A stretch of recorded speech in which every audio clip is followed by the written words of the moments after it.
Okay, I want to talk a little bit about some of the shopping that I'm doing and some of the tips that I've learned sort of the hard way, but that now I'm implementing in our homes, just to give anybody out there who's getting started and might be making some of these small mistakes that we were making that I've kind of learned now are really important. And I would say they're really important for first impression. One of the things I've realized is that the first impression your guest has of your place is literally so important, more important than you can even understand. And I'll kind of get into why.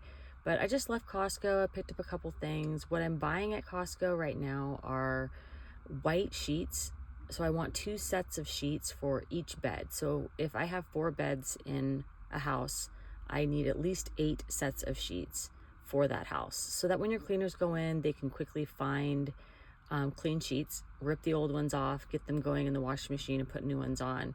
This is especially important if you have mid-stay cleans. If your guests are staying for longer than 30 days and you have cleaners going in the middle of the stay to kind of go in and clean, you want them to be able to move quickly because your guests have left the home sometimes and they don't want to be out of the house for 4 hours. So your cleaners, hopefully if you have good ones, can clean within 2 hour time frame or maybe 3, and they have enough linens to do a full turn. So I think that's really important. White sheets, we've used other colors, it just hasn't been great. I feel like it's hard to know if they're clean, and I think the guest thinks that too. I think the guest wants to go in and immediately know that these sheets are fresh, they're clean. You can bleach them, you can interchange them with different rooms. It pretty much goes with any design. It just feels clean, and I feel like it's a nice standard to have. And so we've kind of gotten away from all the other colors, and we're trying to convert everything into white sheets. You need a waterproof liner for each bed. So if there's an accident on a bed and you're having to replace the entire mattress, that is a very big cost, right? Mattresses are expensive, so get a waterproof liner for each bed. It just helps keep everything clean. Also, your pillowcases. So you need to have an inner pillowcase that's also a waterproof pillowcase, and that has like a zipper liner, basically, is kind of how I view it, and it goes within the pillowcase and it just protects the pillow. So you're not replacing your pillows super often. You might still have to, but not as often. I also, when I'm at Costco, I get white, if they have them, white towels. You need to have probably at least 2 towels per guest. So if your house, you advertise your house sleeping 8, then you're gonna need 16 towels, etc. So that's kind of how we think about our linens. Linens are kind of been a big thing, is you want them to be clean and you want to have enough of them, and we kind of started out with not enough. We also label them now.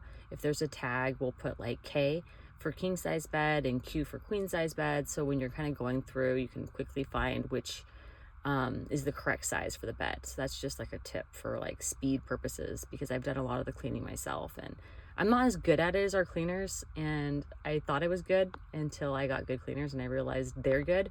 And so I pay them what they're worth because they are good. They're better than me, they're faster than me, and it's just hands down worth it.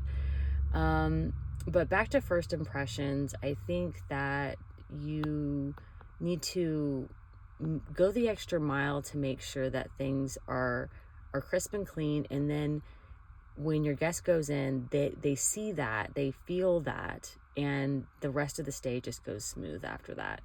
I feel like we have recently, I'll just give you an example. We had some guests staying with us. They stayed with us for roughly 40 nights. It was a woman that was looking to house her employees. So she had some employees coming into our area.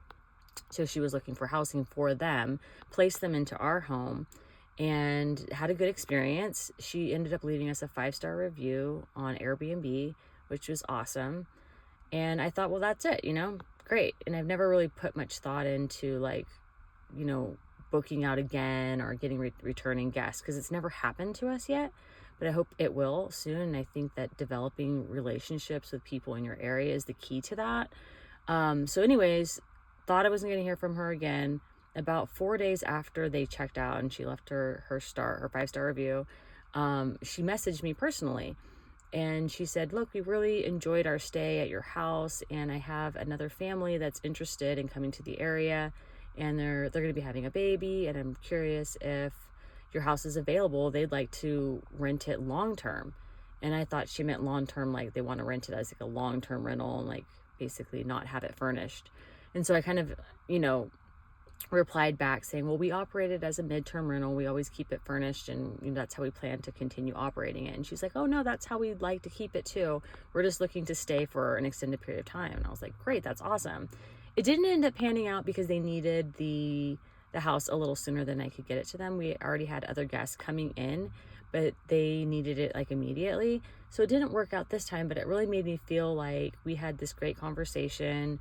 She was really happy with the service. She trusted that there was trust, you know, that what showed up in the pictures was there. There was trust that the process would be smooth, that the home would be clean, and that stuck with her. And so there's lots of competition in our area. I'm sure she could have gone anywhere, but she came to us first because that was her experience.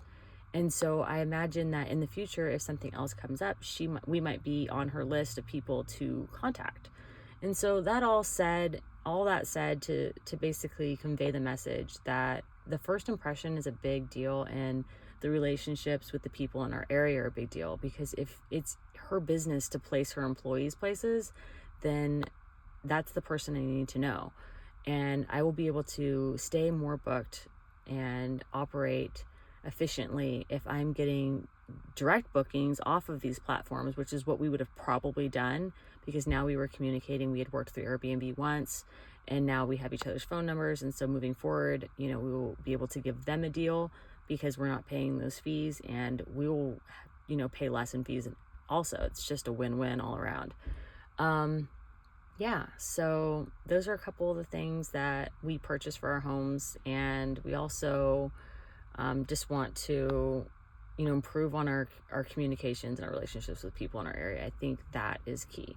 So that's a little update on what I'm doing today, and thanks for watching. I hope to come back with some more stuff that's useful.